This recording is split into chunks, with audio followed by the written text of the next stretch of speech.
Hello बच्चों, इस video में हम मोल संकल्पना के बारे में पढ़ेंगे। मोल संकल्पना एमिडियो एवोग्रेडो द्वारा दी गई। मोल का मतलब होता है ढेर। जिस प्रकार से हम 12 के समूह को हम दर्जन कहते हैं। एक दर्जन मतलब 12 चीज़ें, शतक माने 100 होता है। तो इसी तरह से रसायन शास्त्रियों ने सूक्ष्मतम कणों को, जैसे अणु, आयन, इलेक्ट्रॉन आदि को गिनने के लिए एक इकाई का उपयोग किया और जिसे कहते हैं मोल। मोल एक संख्यात्मक मान है। एक मोल बराबर होता है 6.023 गुणे 10 की घात 23। तो इसे परिभाषित कैसे करेंगे? C12 के 1 ग्राम परमाणु मतलब 12 ग्राम में उपस्थित परमाणुओं की संख्या 6.023 गुणे 10 की घात 23 होती है, जिसे एवोग्रेडो संख्या कहते हैं। इसे Na से प्रदर्शित करते हैं। यदि हम इसी संख्यात्मक मान को किसी पदार्थ के सूक्ष्मतम कणों जैसे परमाणु, आयन, इलेक्ट्रॉन आदि को गिनने के लिए किया जाता है तो वह उस पदार्थ का एक मोल कहलाता है। मोल को हम n से प्रदर्शित करते हैं। जैसा कि हमने बताया, एक मोल बराबर 6.023 गुणे 10 की घात 23 और एवोग्रेडो संख्या बराबर भी क्या होता है? 6.023 गुणे 10 की घात 23। एक मोल परमाणु यदि हम कहते हैं तो इसका मतलब होता है 6.023 गुणे 10 की घात 23 परमाणु। और यह किसके बराबर होगा?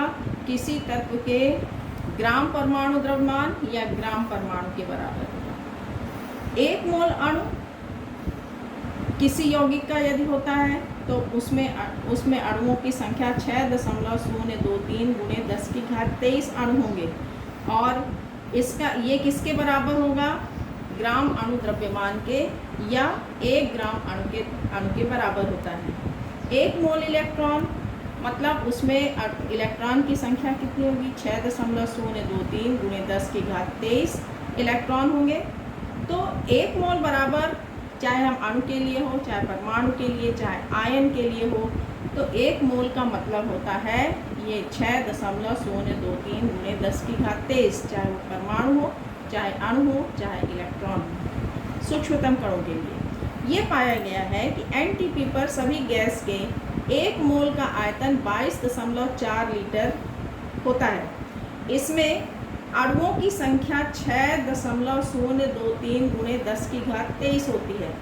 इस प्रकार हम क्या कह सकते हैं कि एक मोल बराबर होता है 6.023 गुणे 10 की घात 23 और ये इसका द्रव्यमान, एक मोल का द्रव्यमान को हम मोलर द्रव्यमान कहते हैं। तो इसके मतलब अणुओं की संख्या किसके बराबर हो जाएगी? आणविक द्रव्यमान के बराबर हो जाएगी। और एक मोल में का आयतन, अभी आपने पढ़ा, एक मोल का आयतन 22.4 होता है। मतलब इसका जो ये बराबर किसके हो जाएगा? 22.4 लीटर के। तो हम मोल को किस तरह से लिख सकते हैं? मोलों की संख्या बराबर पदार्थ का ग्राम में द्रव्यमान बटे मोलर द्रव्यमान मतलब W/M। या यदि हम कणों की संख्या के उसमें चलते हैं, संख्या के संदर्भ में, तो मोल की संख्या बराबर कणों की संख्या बटे एवोग्रेडो संख्या। यदि हम आयतन के संदर्भ में चलते हैं तो मोल की संख्या बराबर गैस का STP पर आयतन बटे 22.4 लीटर। तो इसको हम शॉर्ट फॉर्म में कैसे लिखेंगे? N बराबर W/M। ये W माने वेट द्रव्यमान और M माने मोलर द्रव्यमान मतलब अणुभार, और N माने कणों की संख्या, Na माने एवोग्रेडो संख्या। एवोग्रेडो संख्या मतलब 6.023 गुणे 10 की घात 23 और गैस का NTP पर जो आयतन होगा बटे 22.4 लीटर। इस तरह से हम किसी भी तत्व का या हम यौगिक के मोलों की संख्या ज्ञात कर सकते हैं। जैसे कि उदाहरण के रूप में हमने एक ये सवाल लिया है,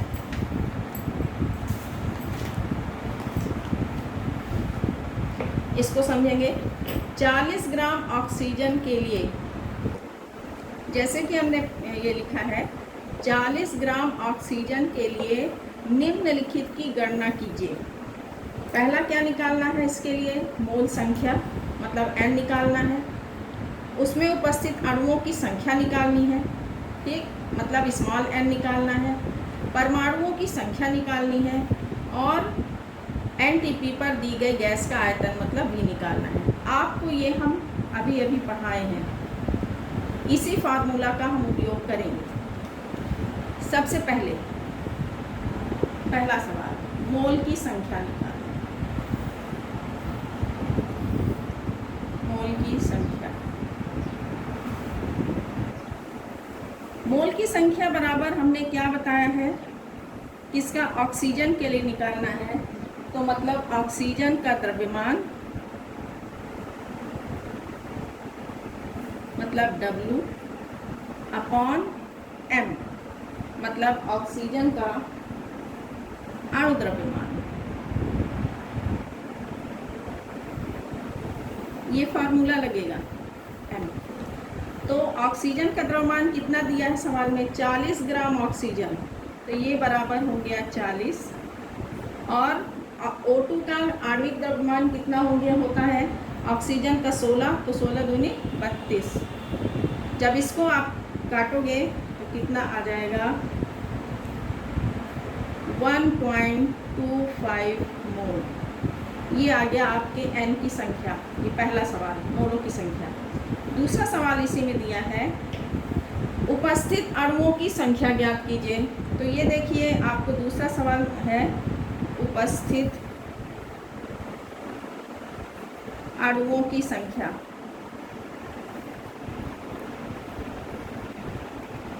कैसे निकालोगे, आपको भी हमने बताया है formula, small n is equal to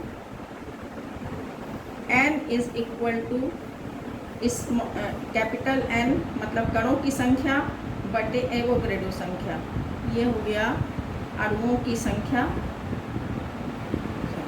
कणों की संख्या, कणों मतलब कोई भी हो सकता है, बटे एवोगैड्रो संख्या। तो आपको n निकालना है, तो n बराबर क्या हो जाएगा, स्मॉल n इंटू Na। अब आपने मोल निकाल लिया है, स्मॉल n का मान यहाँ निकाला है, 1.25 इंटू एवोगैड्रो संख्या का मान क्या होता है, 6.023 गुणे 10 की घात 23।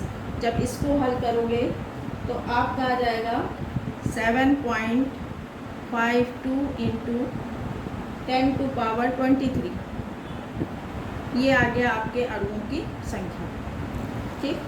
अब तीसरा सवाल है कि 40 ग्राम परमाणुओं की संख्या ज्ञात कीजिए। तीसरा, परमाणुओं की संख्या।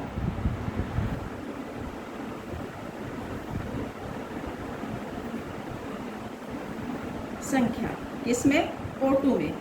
तो ऑक्सीजन में कितने परमाणु होते हैं, एक अणु में 2 परमाणु होते हैं, तो इसमें 2 का गुणा करेंगे तो हमें परमाणुओं की संख्या ज्ञात हो जाएगी। तो आपने अभी क्या निकाला, इसमें अणुओं की संख्या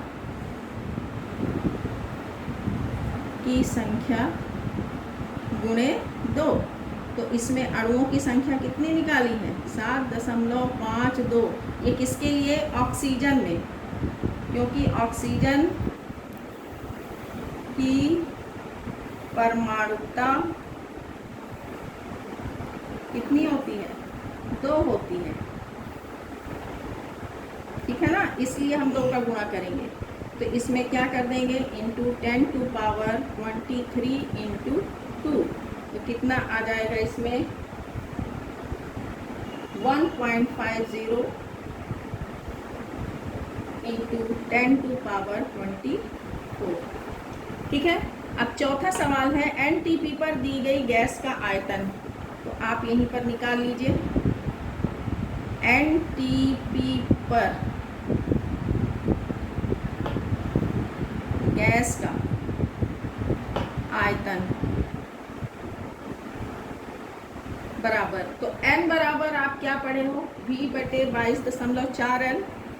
तो चूँकि n बराबर v/22.4 लीटर, तो v बराबर क्या हो जाएगा, आयतन निकालना है, n इंटू 22.4 लीटर।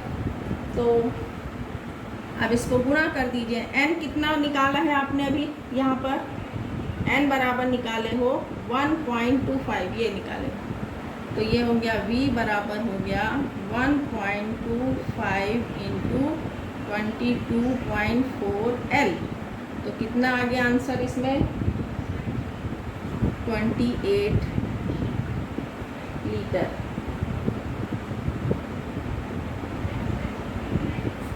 इस तरह से हम इस फार्मूले का यूज़ करके सभी चीज़ें निकाल लेंगे। आपको हमें विश्वास है कि आपको ये समझ में आ गया होगा, और वीडियो को लाइक करिए, ज़्यादा से ज़्यादा बच्चों को शेयर करिए और सब्सक्राइब करिए, जिससे आपको लगातार आने वाली वीडियो आपको मिलती रहे और पढ़ाई में व्यवधान न हो। धन्यवाद।